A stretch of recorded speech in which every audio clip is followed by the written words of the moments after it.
pembelajaran blended learning. Selanjutnya akan kita bahas materi teorema Pythagoras. Yuk kita simak.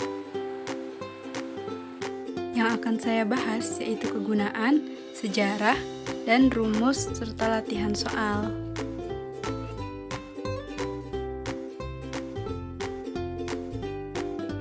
Dalam kehidupan sehari-hari, teorema Pythagoras sangat bermanfaat loh. Contohnya seorang arsitektur yang mengukur ketinggian dan kemiringan suatu benda. Sebuah piramida dibangun oleh orang-orang peradaban kuno, salah satunya yaitu dengan menggunakan konsep teorema Pythagoras.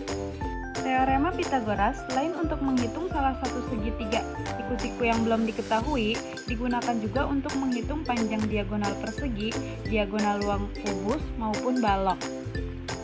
Itulah beberapa contoh kegunaan teorema Pythagoras. Tentunya masih banyak lagi kegunaan teorema Pythagoras yang bisa kita temukan dalam kehidupan sehari-hari.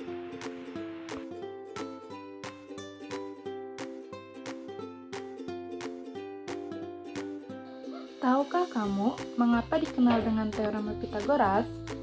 Pada awalnya, Pythagoras sudah ditemukan di negara Babilonia, Mesir, India, dan Cina kuno.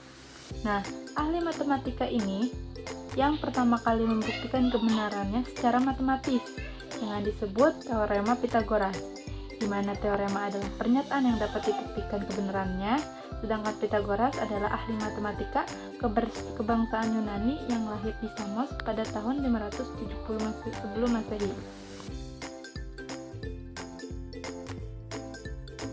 Ada sebuah segitiga siku-siku.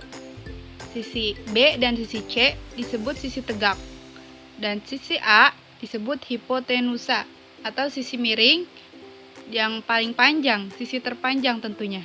Rumus teorema Pythagoras.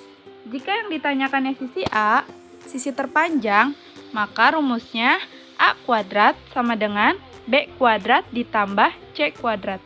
Sedangkan jika ditanyakan sisi B dan sisi C, maka sisi terpanjang dikurang sisi terpendek. Perhatikan gambar berikut, segitiga siku-siku A, B, C yang tingginya 15 cm dan alasnya 8 cm.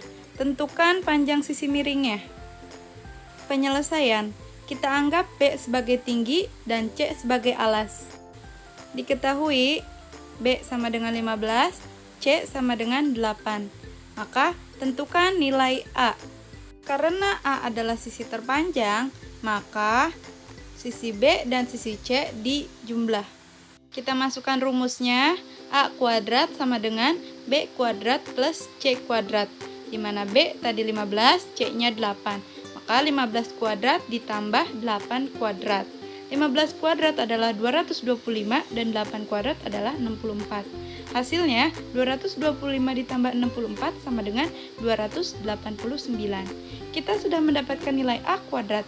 Sedangkan kita akan mencari nilai A.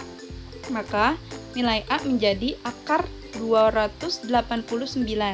Nah, angka berapa jika dikali dengan dirinya sendiri menghasilkan 289? Maka jawabannya adalah 17. Sekian video pembelajaran materi teorema Pythagoras dari saya. Semoga bermanfaat. Salam sehat dan tetap sehat.